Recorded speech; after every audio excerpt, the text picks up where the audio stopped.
Students, मैं प्रवीण कुमार आप सबका एक बार फिर से आपके अपने यूट्यूब चैनल में स्वागत करते हैं।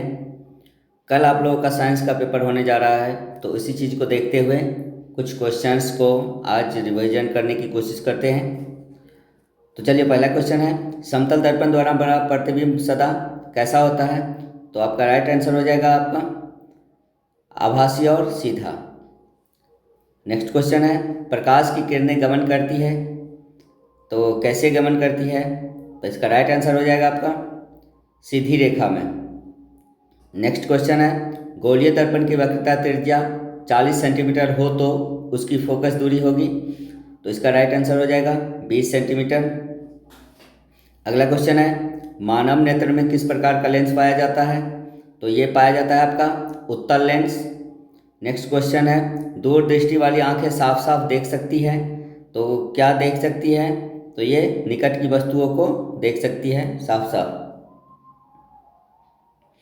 नेक्स्ट क्वेश्चन है, किस वर्ण रंग का तरंगदैर्घ्य जो है वो सबसे बड़ा है? तो इसका राइट आंसर हो जाएगा लाल। अगला क्वेश्चन है, विद्युत धारा का एसआई मात्रक क्या होता है? तो विद्युत धारा का एसआई मात्रक एम्पियर होता है। अगला क्वेश्चन है, विद्युत धारा उत्पन्न करने की युक्ति को कहते हैं, क्या कहते हैं? तो इसको हम जनित्र कहते हैं। नेक्स्ट क्वेश्चन है, विभवांतर मापने वाले यंत्र को कहा जाता है? तो इसे हम वोल्ट मीटर कहते हैं, विभवांतर मापने वाले यंत्र को। अगला क्वेश्चन है, चुंबकीय क्षेत्र की तीव्रता का मात्रक है? तो ये आपका ए और बी दोनों हो जाएगा, ओस्ट्रेड और टेस्ला दोनों चुंबकीय क्षेत्र की तीव्रता का मात्रक है। अगला क्वेश्चन है, किसी विद्युत धारावाही सीधी लंबी परिनालिका के भीतर चुंबकीय क्षेत्र क्या होता है? तो ये सभी बिंदुओं पर समान होता है। ठीक है। अगला क्वेश्चन है, विद्युत धारा उत्पन्न करने की युक्ति को क्या कहते हैं? तो इसे हम जनित्र कहते हैं। ये दोबारा क्वेश्चन आ गया है। उसके बाद है, ग्लोबल वार्मिंग के लिए उत्तरदायी है, कौन सा गैस ग्लोबल वार्मिंग के लिए उत्तरदायी है? तो ये आपका CO2 कार्बन डाइऑक्साइड हो गया। अगला क्वेश्चन है, ऊर्जा के सभी रूप में अनंत स्रोत किसे माना जाता है? तो ये तो सबको पता है, सूर्य को माना जाता है। अगला क्वेश्चन है, 2Mg + O2 2MgO यह रासायनिक समीकरण किस प्रकार का है? तो यह किस प्रकार का रासायनिक समीकरण है? तो यह है संतुलित रासायनिक समीकरण। अगला क्वेश्चन है, जब किसी अभिक्रिया के समय किसी पदार्थ में ऑक्सीजन की वृद्धि होती है तो निम्नलिखित में से क्या कहा जाता है? इसे क्या कहते हैं? हम उपचयन कहते हैं। ठीक है। अगला क्वेश्चन है, रासायनिक अभिक्रिया CuO + H2 Cu + H2O में H2 का क्या होता है? तो इसका होता है ऑक्सीकरण। नेक्स्ट क्वेश्चन है, वे सभी पदार्थ भस्म कहे जाते हैं जो जल में घुलकर किस प्रकार के आयन देते हैं? तो ये देते हैं हाइड्रोक्सिल आयन। ठीक है। उसके बाद है, खाद्य पदार्थों के डिब्बों पर जिंक के बजाय टीन का लेप होता है क्योंकि टीन की अपेक्षा जिंक अधिक अभिक्रियाशील होता है, इसलिए जिंक का उपयोग नहीं किया जाता है, टीन का किया जाता है। हमारा शरीर किस pH परास के बीच कार्य करता है? तो ये करता है 6.0 से 6.8 के बीच।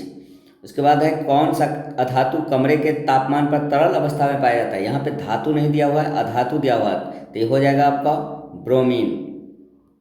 अगला क्वेश्चन है, इनमें से कौन सी धातु द्रव्य अवस्था में पाई जाती है? तो ये पाई जाती है आपको मरकरी।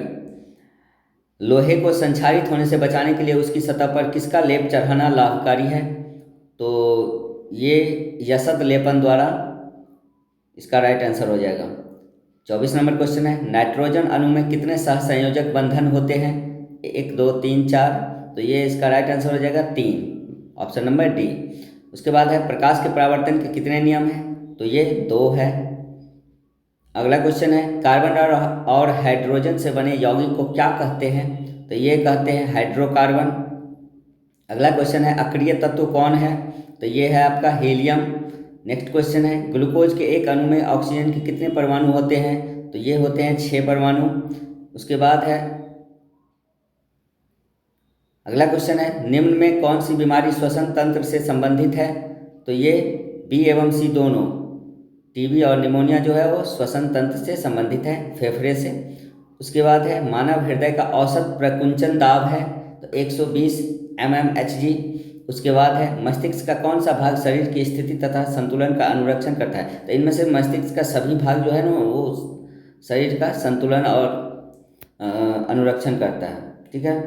मनुष्य के शरीर की सबसे बड़ी ग्रंथि कौन सी है? तो ये लीवर है। उसके बाद है ऑक्सीन क्या है? तो ऑक्सीन एक हार्मोन है। अगला अगला क्वेश्चन है,